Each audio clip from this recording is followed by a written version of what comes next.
Hoje, o pastor Segundo Almeida está aqui conosco, pastor presidente da Primeira Igreja Batista de Mogi, aqui em Mogi das Cruzes, bacharel em Direito e Teologia, ele também é pós-graduado, né, em Teologia, e ele vai falar um pouquinho sobre esse momento que a gente está atravessando, né?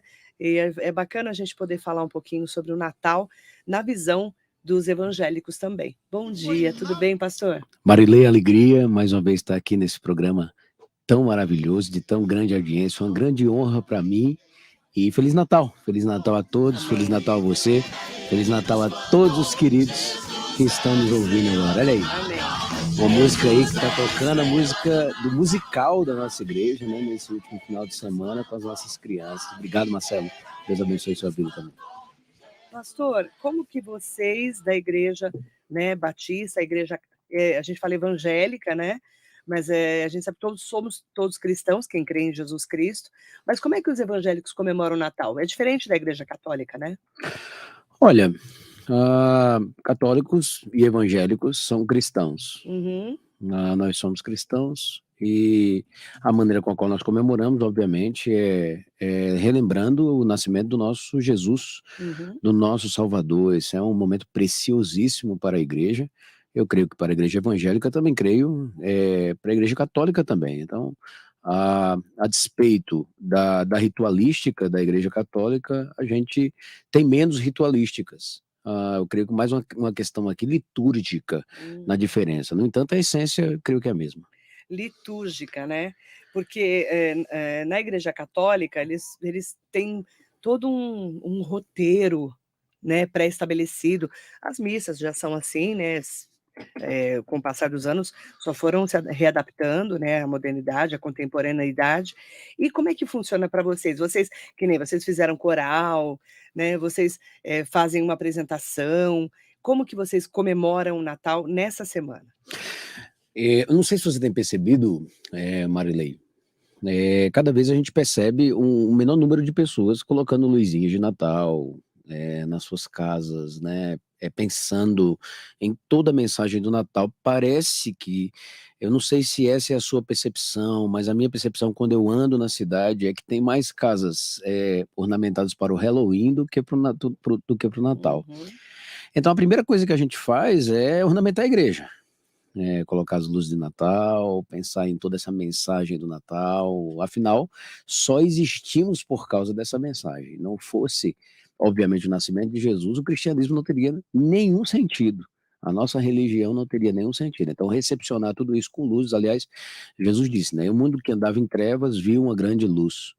Então, tem muito a ver com o Natal, essa coisa da luz, essa luz que avança, dando, sabe, o seu tom a despeito de um mundo que vive em trevas, enfim. Então, a igreja celebra o mês de dezembro inteiro, o Natal, né? A gente fez batismos, a gente fez cantatas, o coro celebração da nossa igreja desceu até Bertioga para fazer uma apresentação lá em Bertioga, ou seja, tudo que a gente puder fazer para celebrar esse tempo, desde as luzes para demonstrar o que a gente crê, a gente vai fazer.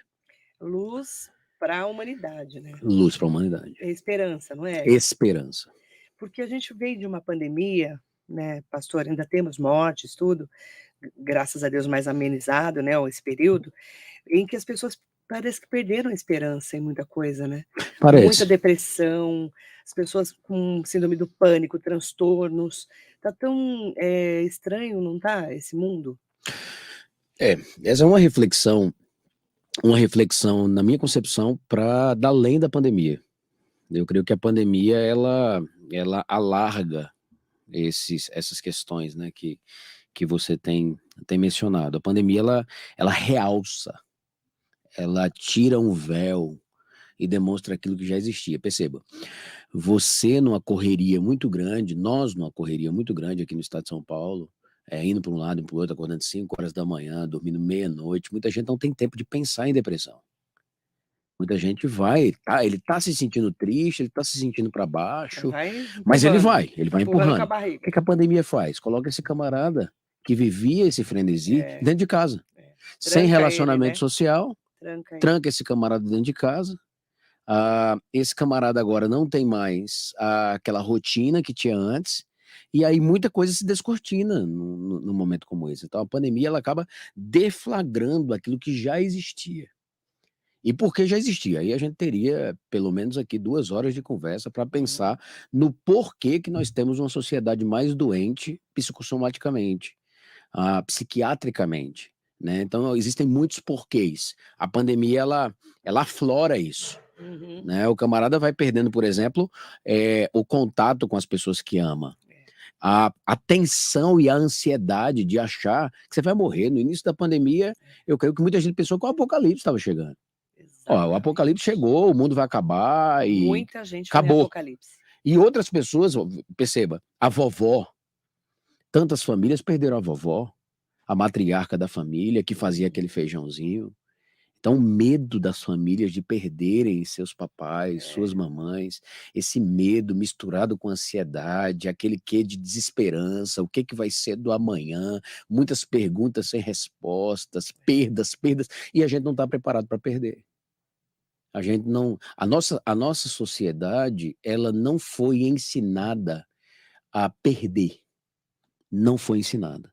Então, por causa de tudo isso e dentre outras muitas questões, eu percebo, obviamente, assim como você percebe, tantos percebem o crescimento, Uhum. o avanço dessas doenças psicossomáticas, retratando, né, uma geração, ou seja, É. demonstrando o que que essa geração é. Uma geração, infelizmente, que está precisando de Natal, que está precisando de luz, está precisando de esperança. A gente fala muito, pastor, que a religião, né, Cristo, principalmente os cristãos, né, é um caminho para você sair realmente, né, dessa depressão, dessa desesperança que as pessoas têm. Como colocar na vida dessas pessoas um pouco mais dessa esperança através de Jesus Cristo e da sua mensagem? Essa é uma pergunta muito interessante. Eu começo, a responder sua pergunta com a seguinte reflexão: você colocar a sua esperança, no que existe horizontalmente, no que existe nessa terra, a sua esperança é vã. Perceba, tudo que está aqui nessa sala agora está morrendo. Tudo. Eu estou morrendo, você está morrendo, Marcelo está morrendo. Todo mundo aqui, como é seu nome, querida? Hickory, Hickory, que nome interessante, né, está morrendo. E se a gente não fizer manutenção dessa sala aqui, tá morrendo ela está também. morrendo. Então o camarada fica, Marilei, pensando que a esperança dele está nas coisas que se vão, nas coisas que se perdem. Perceba comigo, a esperança dele tem data de validade. Se a minha esperança está na minha filha, nos meus filhos, ela tem data de validade. Uhum. Uma doença acaba a minha esperança. O câncer bate a porta, esse é outro retrato dessa geração. Muitas pessoas morrendo de câncer. Muitas, muitas. Muitas e muitas pessoas domingo eu fiz 2 velórios, as 2 pessoas com câncer. Percebe? É uma doença Então, terrível. as pessoas, eu estou depositando a minha esperança na minha carreira, está com É. os dias contados.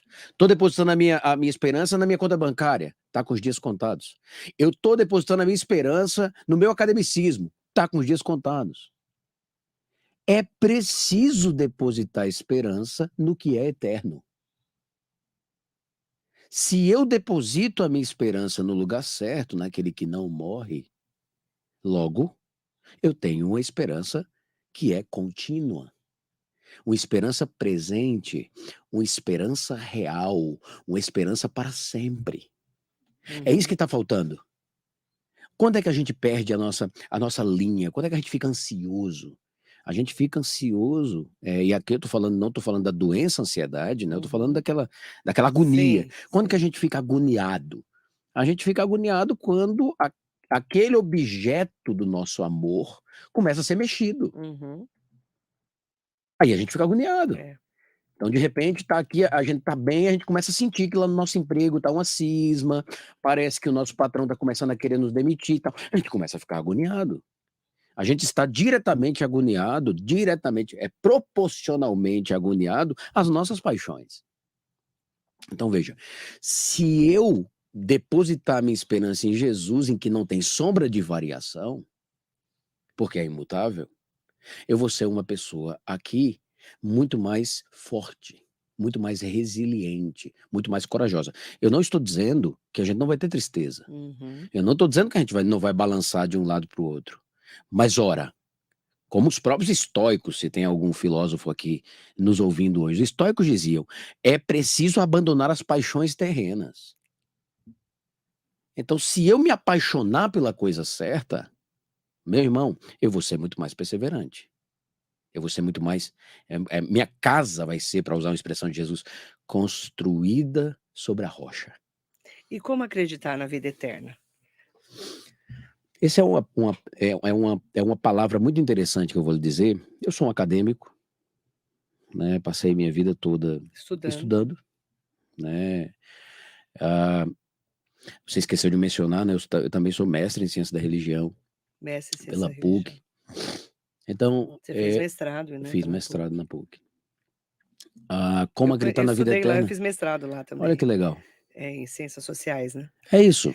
Mas eu conversava muito com os teólogos lá. É muito interessante a ciência social e a teologia. Ah, claro. Eles Claro, isso é um tinham debate um muito debate muito interessante. grande Muito na interessante. PUC. A própria questão, né, da missão integral, da teologia da libertação, está muito ligada Teologia da a libertação. essa questão do evangelho que ajuda, que faz, que Isso. gera mudança, né? Toda essa reflexão é Um muito interessante debate. e profunda. Essa É. multidisciplinaridade é extremamente legal. É. Voltando à sua pergunta sobre vida eterna, vai ter que ter fé. Agora escute. Então, fé tão amplo, né, pastor? Agora O escute o que eu que é vou fé, né? agora escute o que eu vou lhe dizer agora, né.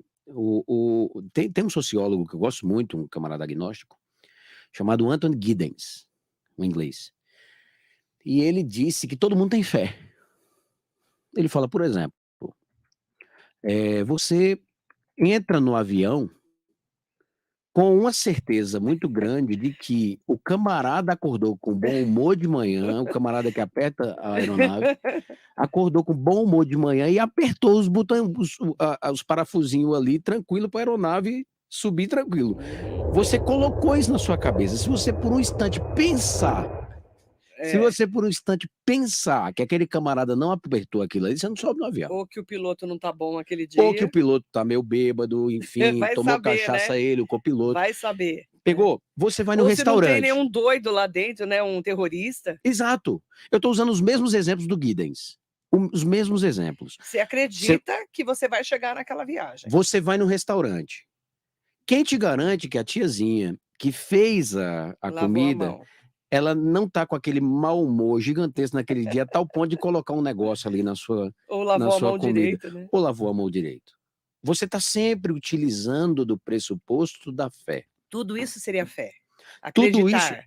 tudo isso seria uma reflexão sobre fé. Acreditar que vai dar certo. Só que fé também tem um objeto. Então eu estou fazendo uma reflexão ampla, Sobre a fé. lato sensu, sobre fé. Agora, observando a fé cristã, essa fé se afunila em um objeto, que é uma pessoa.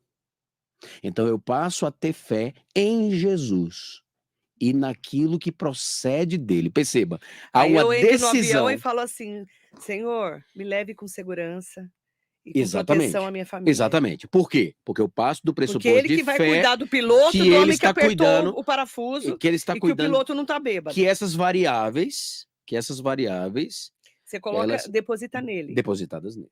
Então eu tenho uma fé direcionada. Entendi. Então fé é cosmovisão. Todo mundo tem. Fé para Giddens é cosmovisão. Uhum, Todo mundo tem fé. O uhum, ateu tem fé em não ter fé. Percebe? uhum. O ateu deposita fé Em não ter fé. em não ter fé. No entanto, veja como o paradoxo é muito grande. Ele não tem essa fé nesse pressuposto eterno. Porém, tem fé na ciência, tem fé na razão, Uhum. percebe? Tem fé nele mesmo. Ele deposita uma fé tão grande a entender que morre e vira nada. E que volta ao carbono ao maníaco, Uhum. tal. Isso é muito.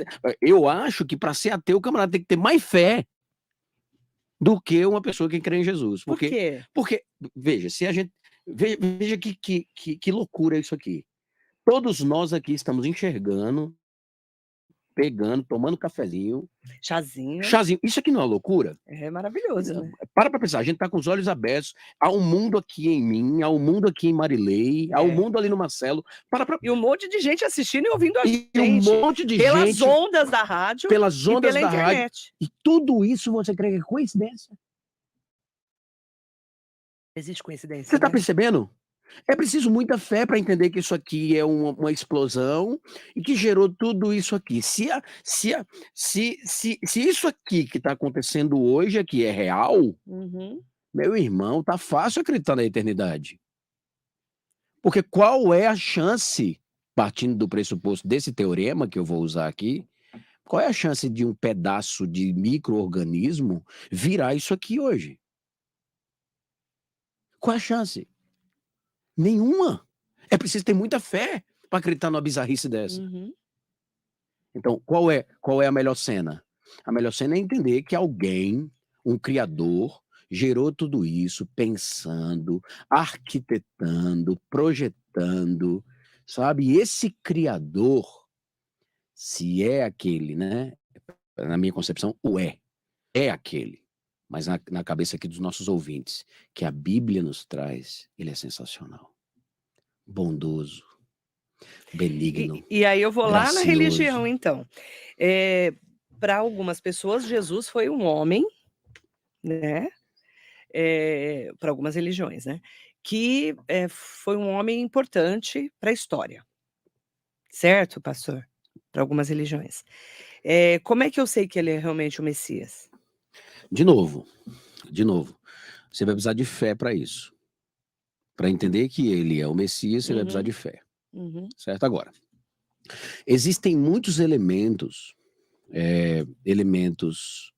que eu chamaria aqui de epistemológicos, históricos, teológicos, elementos que apontam para essa perspectiva.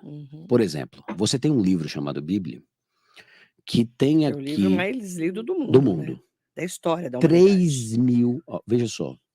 O primeiro livro da Bíblia, ele foi escrito em cerca de 1800 a.C. Eu estou pensando em Jó. 1800 a.C. Antes de Cristo, certo? Tá. O último foi escrito em 99 depois de Cristo, Apocalipse. Tá. Certo? Sim. Desse lapso inteiro, eu tenho vários escritores, vários, que nem se conheciam, que estavam escrevendo. Não se contradiz. Você tem, por exemplo, uma promessa fortíssima ali em Zacarias 11:12, que diz assim: ele foi vendido por 30 moedas de prata. Qual é a chance de um livro que foi escrito num período pós-exílico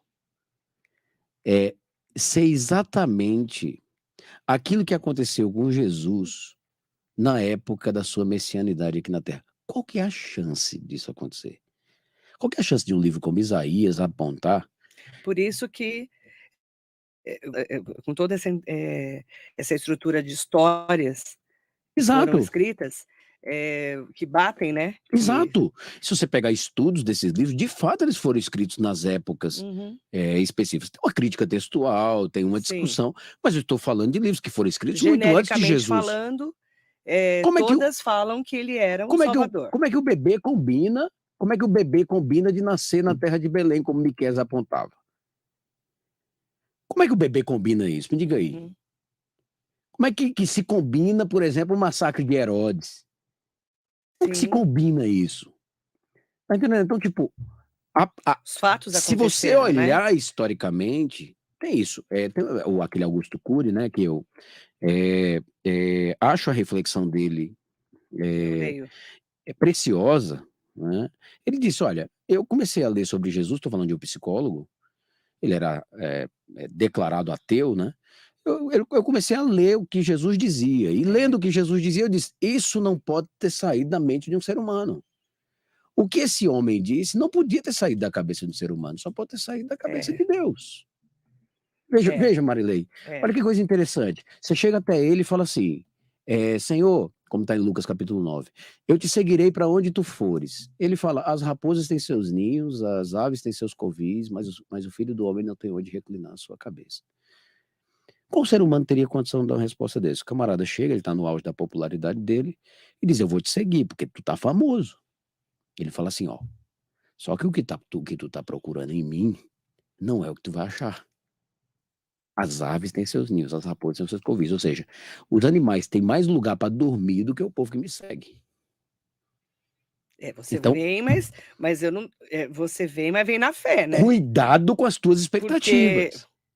eu É não isso. posso te proporcionar nada. Exato. Não é? Eu não te prometo Não prometo nada. horizontalmente Nada. essa tua Só que noção de nunca faltou conforto. pão. Exato.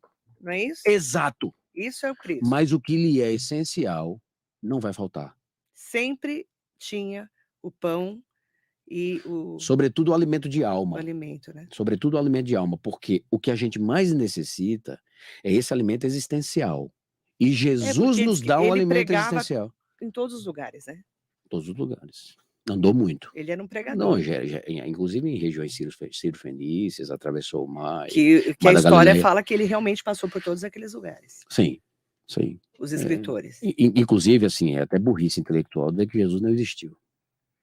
Burrice intelectual. Nem estou falando isso. Não, eu Mas sei eu que tô não. dizendo Sei que assim, não. Mas dizer que ele não todos os existiu historiadores hoje, falam que ele existiu claro, sim. claro. Alguns falam, não, mas ele foi um homem realmente importante para a história. Sim. Mas não falam que ele não reconhece como Messias. Que ele é o que ele disse que era. Que ele era o É interessante Salvador. que C.S. Lewis diz isso, né? Ele diz assim, ó, de 3, uma. Ou Jesus é um mentiroso, Ou todo mundo que vivia ou ele era louco, ou ele era o que disse que era. Então, na reflexão de C.S. Lewis, eu estou falando aqui do início do século XX, estava purulando as reflexões de Freud e Jung. Isso. Purulando. Nossa, psicologia, psicanálise. Aquilo tava fervendo. Começaram a questionar tudo, né? Então, da perspectiva de Freud, ele não pode ser louco. Mentiroso, um camarada que cumpre todas as promessas que estão direcionadas a ele. Um camarada e os milagres do que caminho, dizia né? e fazia. Mentiroso. E os milagres que foram comprovados naquela época, né? Inclusive, de fazer andar, de fazer enxergar. Exatamente. Não exatamente. Inclusive, a ciência, a própria academia se debruça muito. Muito. Já li vários estudos sobre isso. Se debruça demais nessas perspectivas. A academia está sempre se debruçando nisso. Agora, perceba, ó. Não é. Aí C.S. Lewis pega e diz: não é mentiroso. Não é louco. Não é louco. Só resta uma opção. Ele é o que ele diz que ele era. E aí vem essa reflexão, né? Quem somos nós, né? O que a gente está fazendo aqui, né? Aí são perguntas existenciais, e todas essas perguntas existenciais Jesus responde. Todas. Você vai buscando, e é muito interessante, né? Você pega um camarada como Viktor Frankl, que se debruça na ideia de logoterapia, todas aquelas pesquisas com os judeus ali no tempo do nazismo, campos de concentração, chacina, e ele começa a observar que os judeus que vão até o final são judeus que têm esperança, que eles têm um senso de existência muito garantido, que eles têm um porquê. Todo mundo que tem um porquê suporta o como. Que é o propósito de vida? O propósito faz com que eu aguente o como. Como é que eu estou vivendo? Sabe? Jesus, ele nos nutre, Marilei, de um propósito, de um senso de existência. Então você pergunta assim, olha, por que eu estou aqui? Eu estou aqui para frutificar e estou aqui para dar continuidade àquilo que começou. Para onde eu vou? Para um lugar onde as calçadas não servem de abrigo para criança rejeitada, onde não tem filhos órfãos de pais vivos, onde não tem dor, onde não tem ranger de dentes. Eu vivo experiências em velórios, né? Eu já vivi experiência em velórios de pessoas que que não detém a fé, essa fé do propósito da existência, há um desespero, Marilene. É? As pessoas, há um, há um lamento, agora há um lamento muito, muito, muito forte, como quem diz assim, e agora? Uhum. E agora, José? A festa acabou, a luz apagou. E agora, José? Agora, quando eu vou no velório em que a pessoa tinha Jesus, há um lamento, mas é um lamento, parece paradoxal, misturado com uma esperança. Isso De aqui não é que um adeus, de que ele está salvo, isso né. aqui é um até logo. É. A gente vai comer junto na mesa do rei, sabe? Tem uma diferença, né, dos velórios, É né. isso. Eu sempre digo isso Eu já percebi. na academia, ali Eu na. não sou, assim, tão espiritualizada como você, óbvio, né, pastor. Mas eu já percebi isso. É isso. É isso. Você deve ter Sou sido já católica, convidada, né. já deve ter sido convidada a muitos Muitos velórios, velórios. né? Muitos. Pela sua expressão histórica Muitos. nessa cidade, para esse povo, para o Alto Tietê. Então, você percebe essa diferença. Como eu sou um camarada essencialmente observador, Você fica sempre estou prestando atenção. enxergando essas realidades. O nosso ouvinte Verdade. pode ver e experimentar, pode perceber. Isso é profundo. Eu sempre, na academia, lá na PUC, eu conversava com ateus, né? E eu dizia para eles, Eu ó, também, conversava muito com os e eu ateus. dizia para eles assim, ó, então, se a tua fé tá certa, né, a gente vai morrer e vai desaparecer. Acabou. Se a minha fé está certa, a gente vai ter vida eterna. Qual é mais vantajoso? Você acredita em qual, né? Qual é mais vantajoso? Percebe? Então, por que deixar de crer? Por mera questão de orgulho? E nem O vantagem que os ateus em ser falavam ateu. para você, pastor?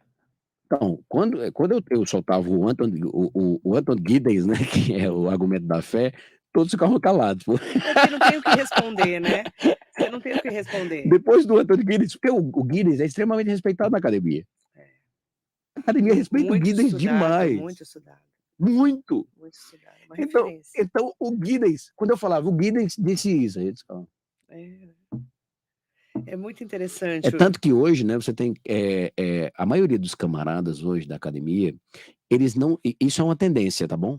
Eles não se declaram mais ateus. eles falam que são Agnósticos. agnósticos. Tem Alguma tem um coisa, ser supremo, mas mas não necessariamente ele se chama Jesus. Veja, hoje eles não estão falando mais que são ateus. antes na academia era legal, era cool ser ateu. Hoje na academia já não é legal São ser ateu. agnósticos, né. Já é legal dizer, não, Tem tem alguma coisa um ser assim. supremo. Não, os próprios gregos clássicos não negavam a É, transcendência. é. Não negavam. O ser superior, Você né. pegar a alegoria da caverna, você pegar Platão, você pegar esses camaradas estão pensando em transcendência o tempo todo. Uhum. Então, percebe? Essa reflexão é muito profunda. Natal é isso. Essa esperança maravilhosa. Uma esperança que precisa entrar na casa dos nossos ouvintes, É. nos nossos corações. O mundo que andava em trevas viu uma grande luz. E Marilei, essa reflexão sobre luz é muito interessante. Porque não é só uma iluminação da verdade, mas também uma ressignificação da maneira com a qual eu enxergo a vida. Ressignificação. Como eu enxergo a vida? Veja, agora com Jesus, como é que eu enxergo a Marilei? Eu enxergo a Marilei como alguém, como um agente da minha doação. Em Jesus, Marilei não é só uma pessoa. Marilei é alguém da qual eu quero servir, amar, me entregar. A maneira com a qual eu enxergo o meu trabalho muda. Eu agora estou servindo a roda chamada mundo. Sai egoísmo, entra altruísmo. Você se transforma numa ferramenta Há para uma as visão pessoas, não nova, é? há uma reflexão muito mais profunda em Jesus. Eu falo muito isso, somos ferramentas, né. Como eu enxergo minha Somos esposa, instrumentos, né. isso. Como eu enxergo minha esposa, como eu enxergo o trabalho, como eu enxergo a cultura. Uhum. Há uma maneira. Como é que eu enxergo o mendigo? A partir de Jesus, dessa luz, dessa iluminação, eu enxergo a vida pela ótica dele. Isso também é luz. ressignificar o meu olhar. Então não é mais desesperança, é esperança. E o que Essa falar dessas pessoas que perderam a esperança, que estão, infelizmente, nas ruas, passando fome? O que falar delas nesse momento? A gente precisa, sabe, tem um pastor lá na igreja chamado pastor Bruno, que ele tem uma frase que ele diz assim, se todo mundo dividisse, não faltava para ninguém.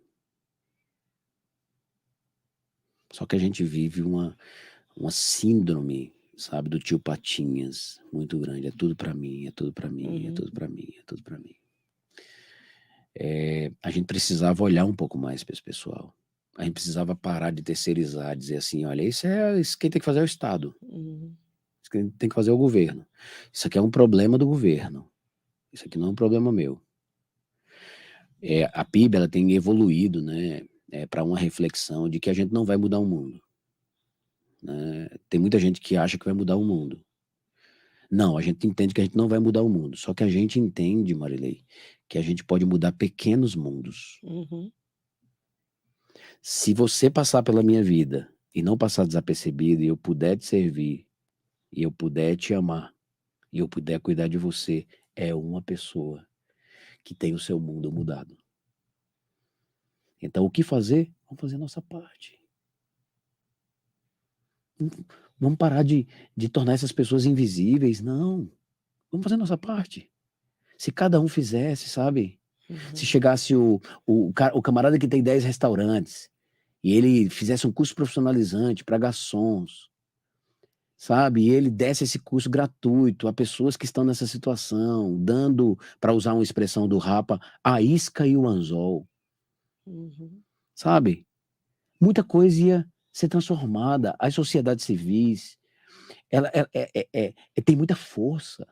A sociedade civil tem muita força. Só que ela está preocupada em guardar, em reter, em reter, em reter, em reter, e a gangorra da vida vai ficando ainda mais desequilibrada. Os mais ricos vão ficando mais ricos e os pobres vão ficando mais pobres. Manda bom dia para o Gumac, Sidney Pereira, Nelson Prado Nóbrega. Bom dia, Xande Mineirim. Sem fé, vegetar em todas as áreas, ele escreveu. Até o ateu precisa ter fé no que ele acredita na sua própria tese, ou não. Tá, ele está rindo aqui. Religião significa religar o homem a Deus. Mariso Meoca, bom dia. Bom dia para o doutor Delmiro Gouveia, bom dia Marileia ao pastor. Se a fé move montanhas, também pode nos mover e nos transportar para muito além dos nossos maiores sonhos. Fé combina com a alma florida, cheia de convicção na vida, nos planos de Deus, em seu cuidado e amor. Feliz Natal e próspero Ano Novo. Feliz Natal. Nossa, que bonito. Obrigada, doutor Delmiro Gouveia. Feliz Natal, doutor Delmiro. Gibão Roberto, estamos de passagem, né? Isso aqui é uma passagem onde a gente está, né? Essa é uma pergunta interessante. O que é a vida, né? É uma passagem. Né? Né?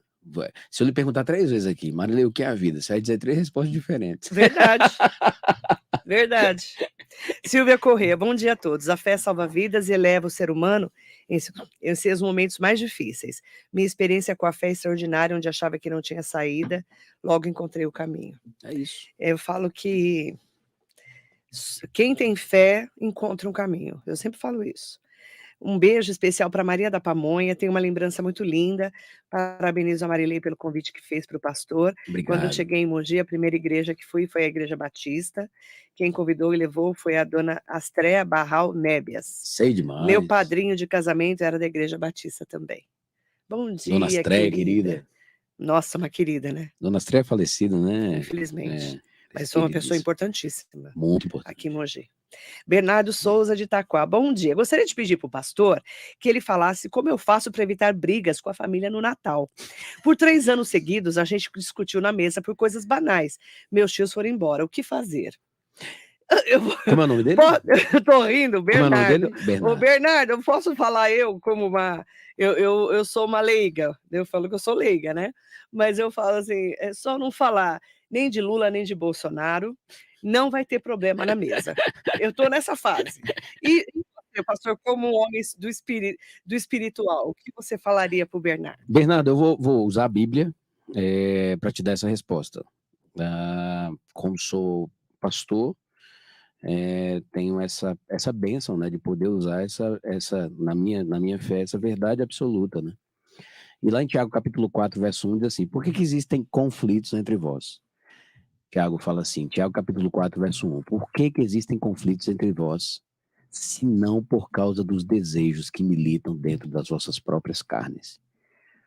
O Tiago vai dizer é que eu brigo porque eu quero. A sabedoria popular vai dizer, quando não quer, dois não brigam. Então tem alguma coisa dentro da gente que faz a gente brigar. Às vezes um desejo de um orgulho, um desejo de ter a última palavra, às vezes o desejo de impor a nossa vontade, sabe? Aquela falta de sabedoria em silenciar, de compreender o universo do outro, empatia, de mergulhar no outro e dizer assim, olha, tu tem opinião. Por exemplo, a própria questão do Lula Bolsonaro. Que tal cada um poder ser cidadão e decidir pelo que quiser? Que tal isso? Tipo, a pessoa é um cidadão, ele vota em quem ele quiser. Percebe? Então, tipo, mas não, tem que votar no que a pessoa quer. Tem que dizer o que a pessoa quer. Então, tipo. Essa mania que a gente tem de achar que a gente tá sempre certo, né? Isso, dou uma opinião. Quem falou que você tá certo? Exato. Eu tô aqui, eu sou evangélico, eu tô aqui na frente de uma católica. Nenhuma hora vamos brigar. Claro que não. Você vai dar sua opinião, vou ficar olhando, tal, e pode ser que Mas você eu não creio concorde. no mesmo Cristo que o Senhor. Exato, eu comecei dizendo isso hoje. Exatamente. Pode ser que você discorde com o que eu tô dizendo, tá entendendo? Enfim, é como dizia Voltaire, posso não concordar com o que dizes, mas defenderei até a morte o direito de dizer. Exatamente. Tá entendendo? Então, eu acredito, Exatamente. Bernardo, que vale o espírito do Natal, esse espírito da empatia, de dizer, oi tia, você tem esse pensamento, Feliz Natal. Deus abençoe. Tá entendendo? Oi, titio, você tem esse pensamento, Feliz Natal. Então falta isso, a gente briga, segundo a Bíblia, por causa de desejos que militam dentro da gente. O que a Bíblia está dizendo, Marilei? A culpa da briga é sua. E ponto. E para de brigar, Bernardo. Maria Martins Carvalho, bom dia para o pastor. Quero mandar um bom dia muito especial para Manila Floriano. Manila, querida. Pastor sensacional, entrevista fantástica. Danilo Araújo, fantástico esse momento para esse dia. Passaria horas escutando o Pastor Segundo. Danilo, querido. Rony Emerson, bom dia, graça e paz. Pastor Segundo, qual o nosso papel na mudança deste mundo? Como agir diante deste distanciamento social? Rony, obrigado pela pergunta, né? O nosso papel nesse mundo é fazer a nossa parte. Nosso papel nesse mundo é mudar pequenos mundos. Eu estava conversando com a Marilei sobre isso. Então, se cada um fizer a sua parte, as coisas vão acontecer. Então, você tem dons, você tem talentos, eu tenho certeza absoluta que o seu abraço tem uma possibilidade muito grande de mudar o dia de uma pessoa, o seu sorriso tem a possibilidade muito grande de abençoar uma pessoa.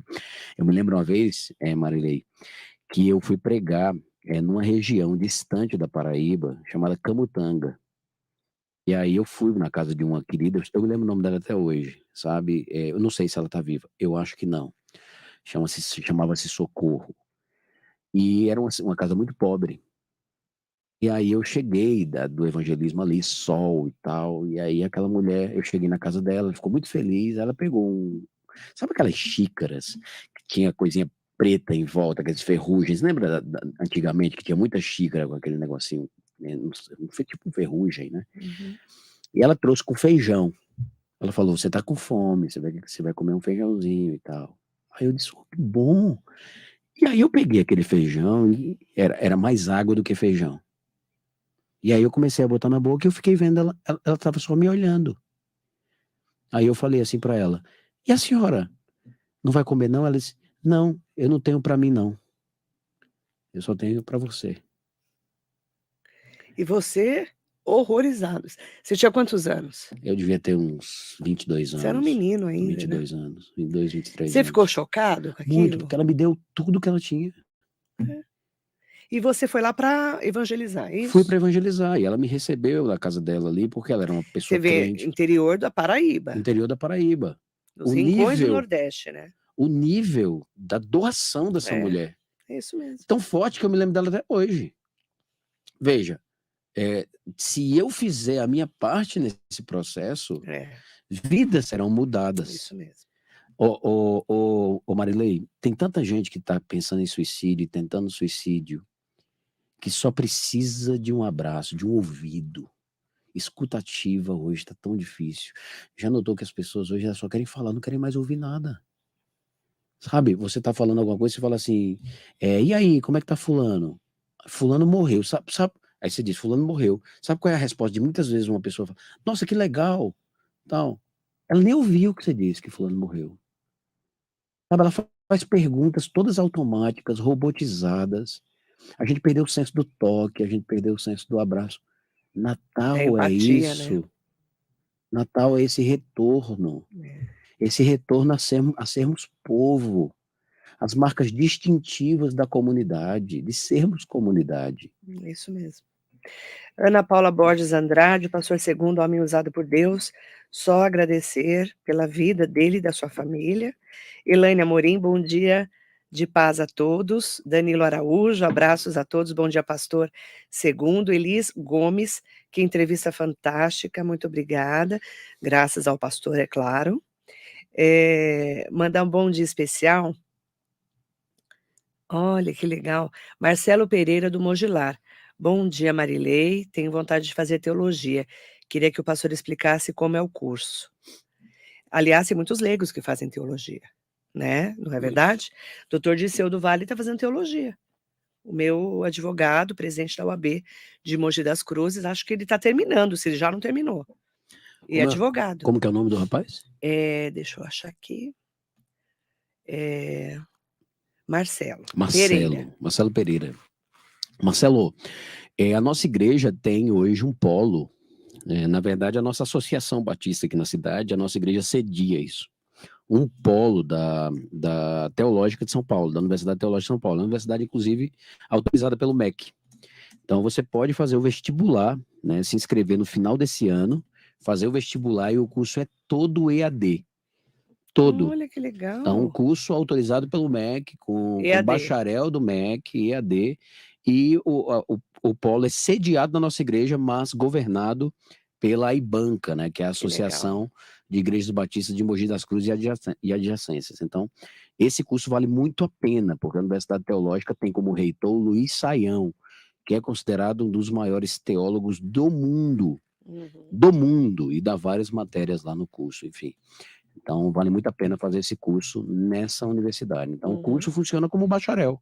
São 3 anos de curso, várias matérias, provas, trabalhos, imersão na palavra de Deus e nas muitas áreas da teologia. Teologia bíblica, teologia sistemática, hermenêutica, exegese, grego, hebraico e por aí vai. Bacana. Pastor, agradecer muito a sua entrevista e a sua presença aqui na rádio. Qual que é a mensagem que você deixa que toque aí o seu coração para os nossos ouvintes internautas para esse Natal? Queridos, Natal é uma pessoa. Natal é Deus. Deus é Jesus. E se Jesus entrar dentro da sua casa, você vai viver Feliz Natal não só em dezembro, mas Feliz Natal todos os dias, porque Natal com Jesus acontece todos os dias. Então, deixe Jesus entrar e iluminar a sua família, sua casa, sua história, a um jeito novo e ressignificado de pensar. Meu desejo profundo no coração é que você tenha não só um Feliz Natal, mas um 2023 muito abençoado, com lutas, obviamente. Às vezes, adversidades, tribulações, mas Jesus prometeu que vai estar com você todos os dias, para você superar essas lutas, levantar a cabeça e continuar. Então, Feliz Natal e um Feliz Ano Novo em nome de Jesus. Marilei, Amém. que privilégio. Muito obrigada. Um Feliz Natal, um Feliz Ano Novo. Amém. Que Deus te abençoe e te guarde, que esse ministério, né, essa vocação que você tem, continue tão firme. E estenda para todos os ouvintes, todo o time, todos os para todo ouvintes, mundo que trabalha aqui com a gente. Marcelo, Deus abençoe. Esqueci de nas, novo, é porque o nome... Nas nossas redes sociais. Ricari. Eu demorei um mês, mais ou menos, para acostumar com o nome dela. Esse nome é o quê? De vez em quando eu chamo ela de Bruna. Japonês? Mas ela não é japonesa, não. Não parece. É que a mãe é doida, né? O pai é doido. Ricari. Que Deus Diferente, abençoe né? sua vida também, abençoe todos os queridos da Amém. Rádio E em Metropolitana. nome da Silvia Correia, que escreveu entrevista necessária no momento tão difícil para todos, Natal é isso, rever pensamentos e atitudes na esperança de dias melhores para todos.